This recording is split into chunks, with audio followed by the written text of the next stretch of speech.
si kalliri mbushur I grurit për të ndezur drituri, për të mbjellur filiza që të rriteshin me rrënjët thellë në tokën mëm, me degët plot fruta dhe me dobishmëri mbar kombëtare.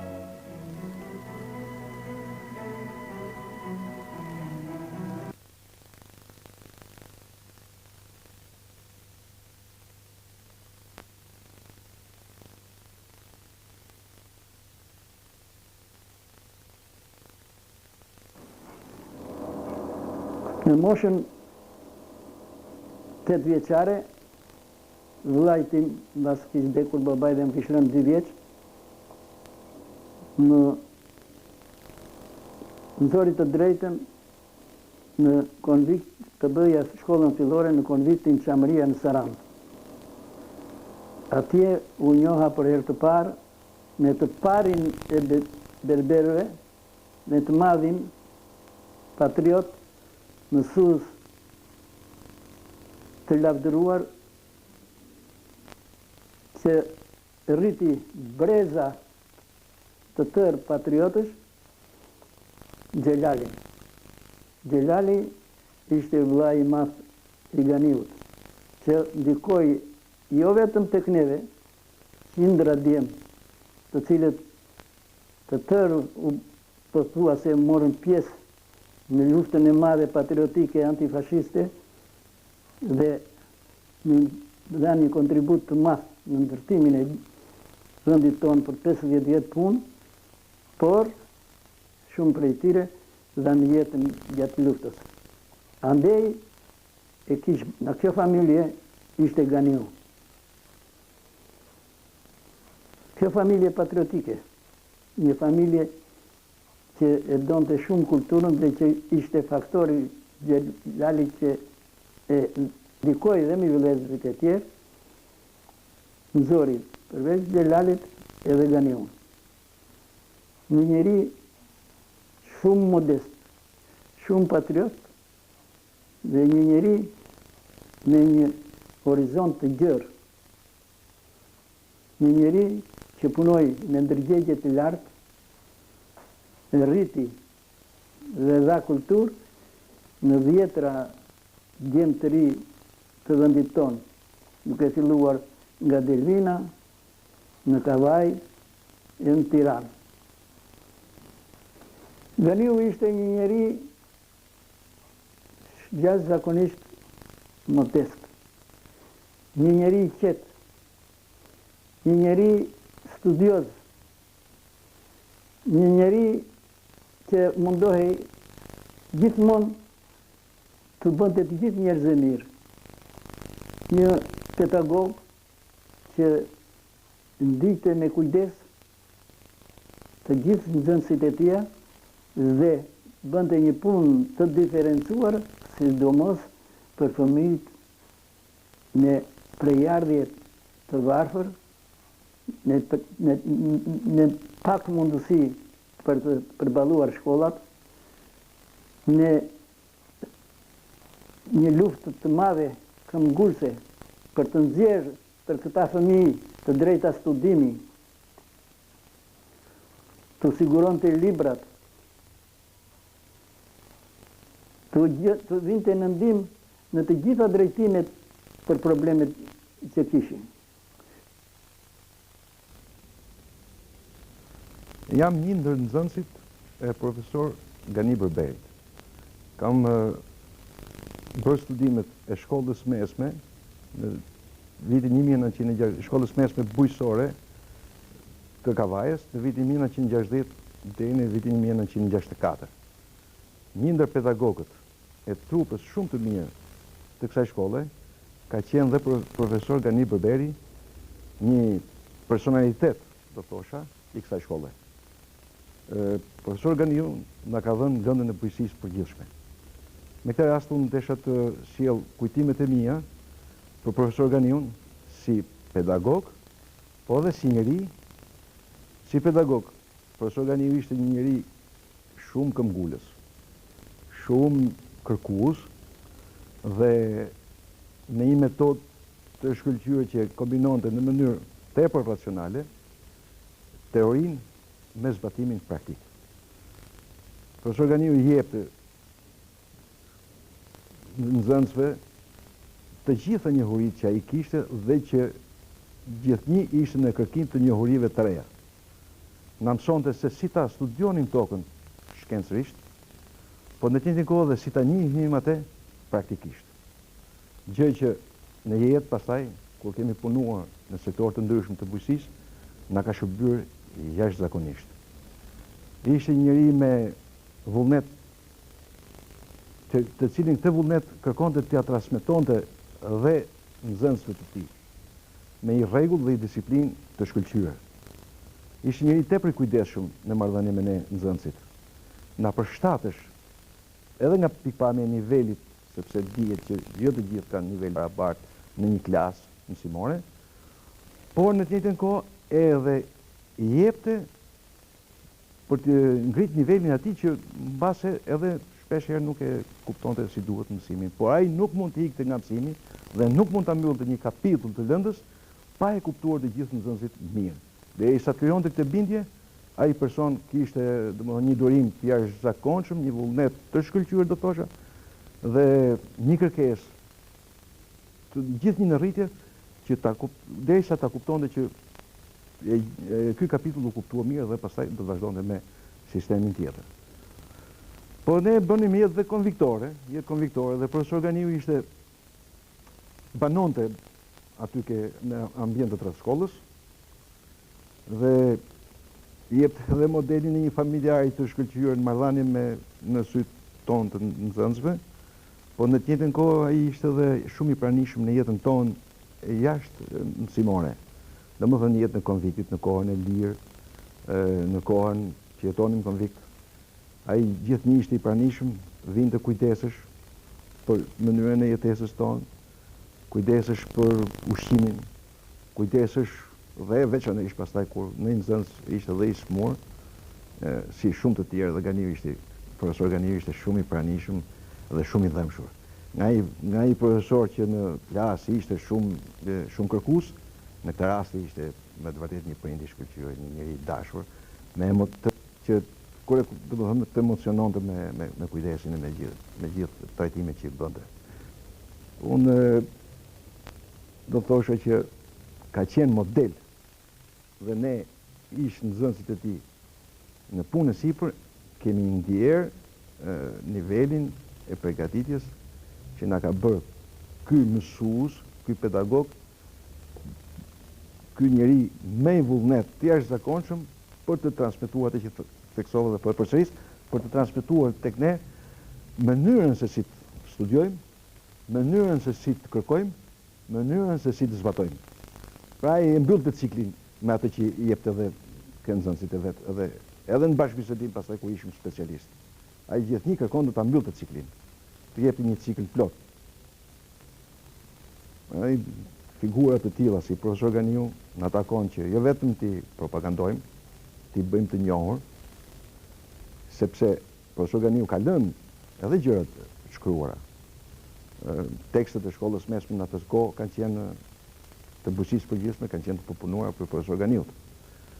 Ka pas ngritur një laborator të shkëlqyeshëm në shkollën e mesme që rrallë kumi gjeje dhe të gjitha këto i pat ngritur duke bërë kërkime në ato periudhat e praktikave që bënim ne për të njohjen e tokës, që bëjnim në për vende të ndryshme të vendit tonë, në mënyrë të organizuar në ndërtimin e tij, një laborator i cili rrallë të gjinë të gjukuni aq i mirë dhe aq cilësor me të gjitha periudhat, fliste për gjitha shtresat e tokës dhe për gjitha periudhat ndoshta dhe të zhvillimit të saj.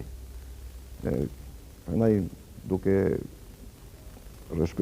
respektuar figurën e këtij mësuesi, u mendoj se ne i bëjmë nder edhe vendit, jo vetëm personit për të cilin ne kemi respektin më të madh dhe kujtimin më të mirë për te, por i bëjmë respekt edhe vendit tonë, sepse i prezantojmë se këta njerëz qenë njerëzit që e parë që përgatiten brezët e mëvonshëm, për cilët është dhe detyra jona të ecim në këtë gjurmë dhe të transmetojmë të cilësi jashtëzakonisht të mira, siç ishte profesor si që është profesor Gani Berbej.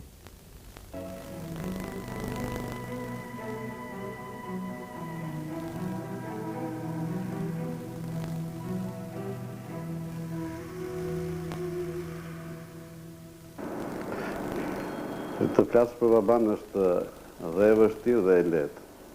Është një jetë e tërë e kaluar bashkë, në momente intime, në momente jetësore të vështira dhe të leta, në momente diskutimesh dhe shkëmbimesh mendimesh. Ajo që duhet të dhe në duke për baban tim është për kushtimi i madh që ai ka patur ndaj profesionit të tij dhe ndaj kulturës.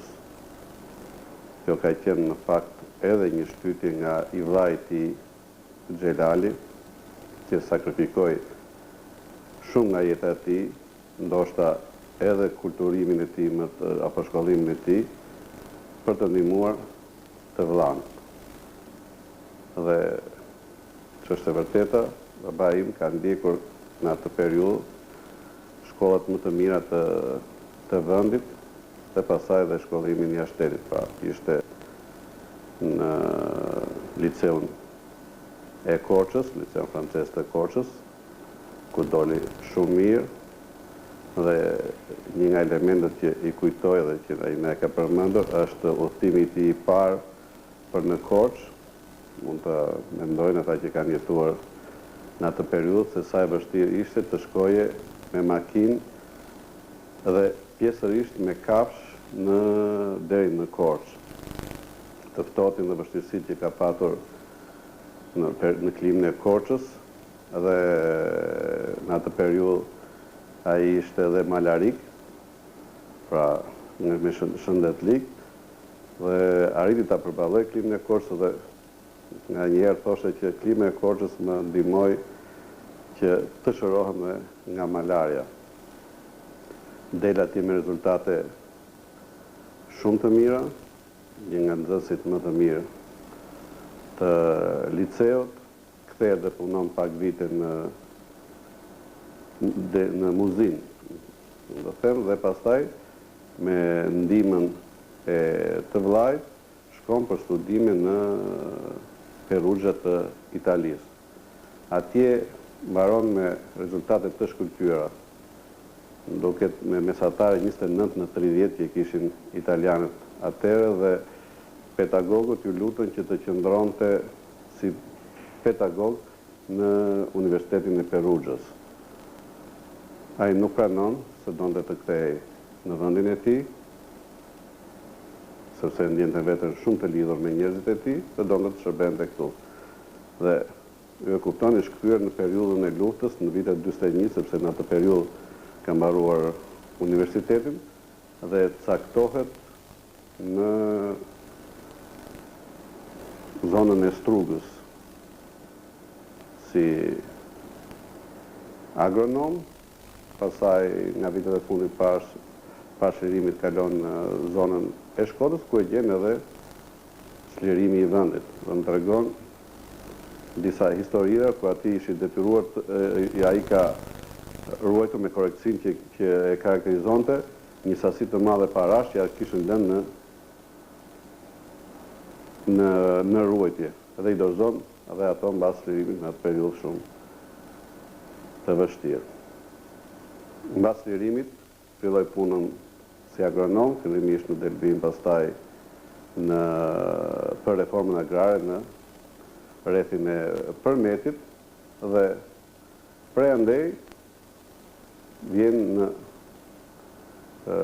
shkollën e mesme bujësore që u hap në Kamës. Në atë periudhë, sepse ishte viti 49, në atë periudhë kam lindur edhe unë, pra që nga saj periudhë i takojmë dhe kujtimet e mia për baban tim. Më kujtohet, vërtet i vogël, por përkushtimi i tij për punë në atë kohë të vështirë, detyrohesh të përkthenin libra që të bënë mësim për të të nesën për çdo ditë, sepse aty mungonte çdo gjë, vështirësitë ekonomike që ekzistonin, por dhe kujdesi që ata tregonin për fëmijët e tyre. Nga Kamza në Tiranë janë disa kilometra, 5-6 kilometra, dhe më kujtohet një që kam qenë i sëmur, dhe duhet të kisha marrë të ftohtë, duhet të vizitoshe në të mjekët e pak të ishin në Tiranë. Më kanë marrë në dorë, në këmbë, nga Kamza deri në Tiranë, ishte ditë të ftohtë dimrit, tash nuk e di se çfarë muaj është, nuk mund ta mbaj mend, dhe jemi kthyer në mes të natës, po në këmbë në atë rrugën që ishte ndërmjet Tiranës dhe Kamzës, dhe në atë gjendje të pasigurt që i bie viteve 50. Në vitin 1956 shkolla bujqësore u zhvendos në Golem të Kavajës, ku është edhe sot, sepse u hapën instituti i lartë bujqësor në Kamës. Babaj bashkë me familjen u zhvendosën për në Golem të Kavajës, ku vazhdoi të jetë një pjesë të kohës mësues, pastaj një pjesë të kohës dhe nëndritor i shkollës. Në Golem fillon dhe arsimimi im. Sa po mbritëm në Golem, 56, unë fillova klasën e parë.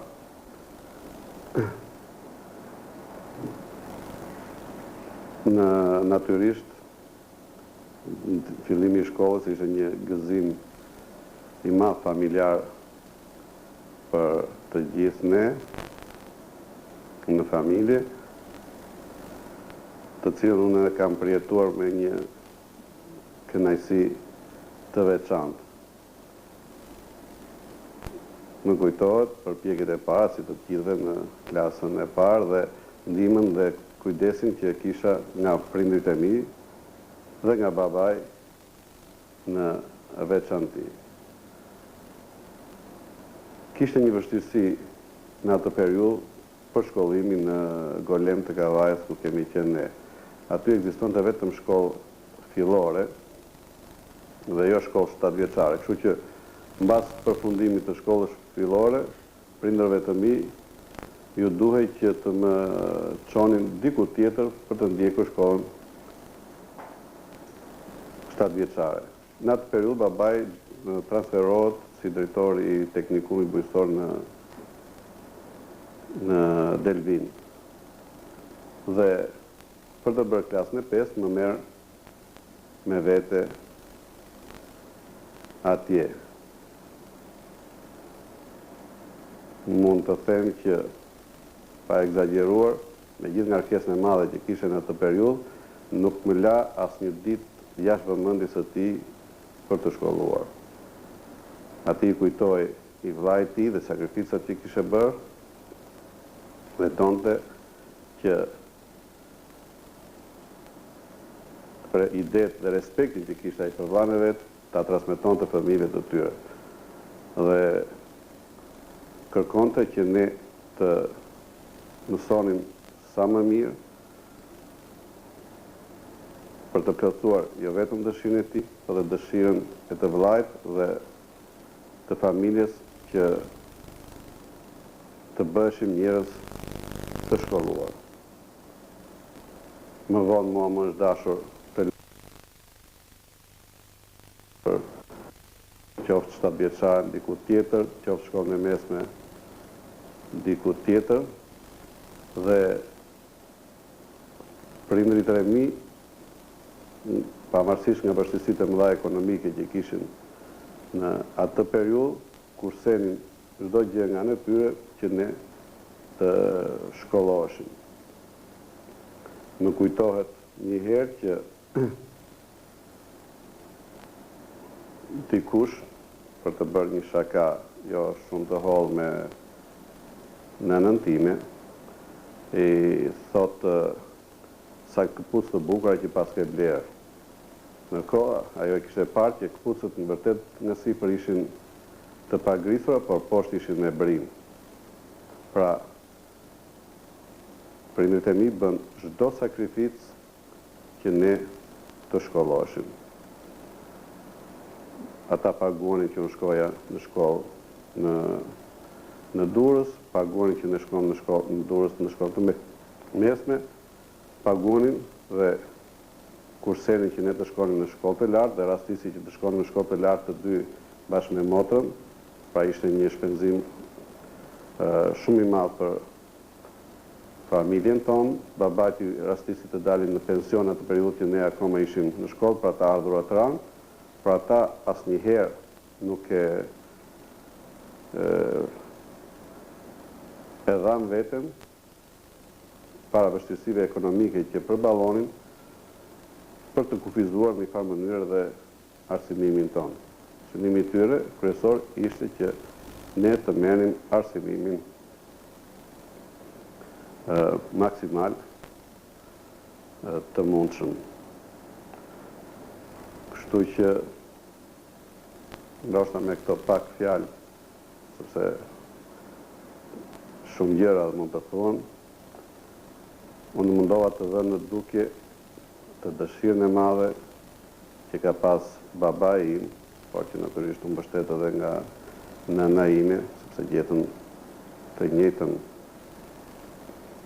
njëjtën mendim për fëmijët e tyre,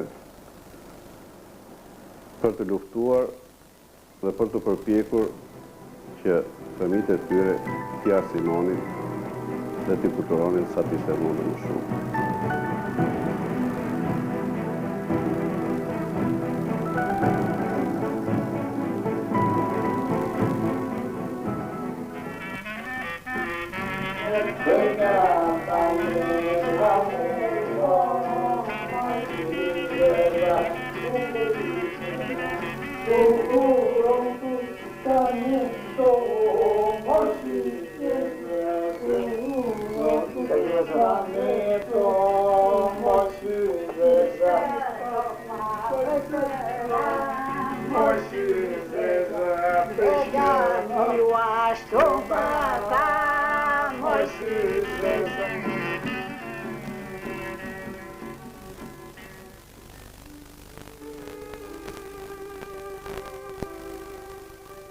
Mesazhi më domethënës i jetës së Gani Berberit është të mbjellësh të tilla filiza, qoftë në trullin familjar apo kombëtar, të edukosh me veprimtarinë e ndezur patriotike dhe arsimdashëse për të rritur e lulëzuar për të mirën e sotme dhe të ardhmen e vendit.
Nëse do të veçonim në pedagogjinë si mësues apo si baba të Xhaganiut, na duhet të vëmë në pa mekanizmin e mënyrës se si një mësues baba për gjatë viteve do të edukonte fëmijë në të tilla parametra perëndimor dhe bashkohor, gjë që e dëshmon më së miri veprimtaria dhe rezultatet e të 3 fëmijëve të tij.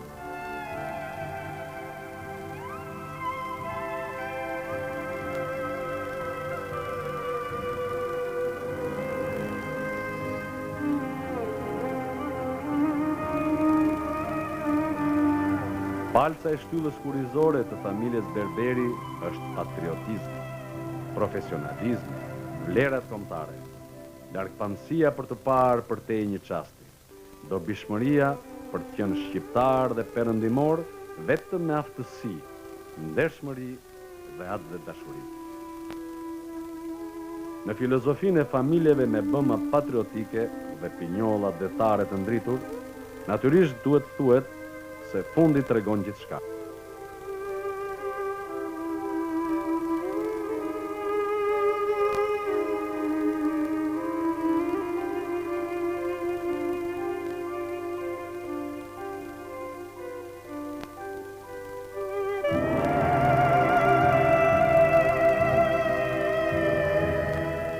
E tillë është edhe jeta e Xhaganiut, i cili në motin e 95 të tij e she udhën me sy të qeshur, zemër të ngrohtë dhe modesti që tregon vlerat e një kalliri që tingëllon më shumë se një këmbane tundur në hapësirat e përjetimeve shumë vjeçare. Ju si shoqë jeni një mësuesi të shquar, si jeni ndjerë ta mbuni? Them të drejtën, kam qenë gjithmonë krenare për këtë njeri. Për këtë njeri kam qenë krenare, se kam do që ktheshe, ndjeja si të thuash atë autoritetin e tij. Autoritetin e tij, atë zotësinë dhe përkushtimin e tij në punë. Ky ka qenë njeri shumë i rregullt. Shumë i rregullt ka qenë, do të them për atë kohë që ishte i ri, po flasi që neve jetonim si të ri, por edhe sot, si e shikoni vetë, është një njeri i përpikët. Këtë ka edukuar dhe ke fëmijë.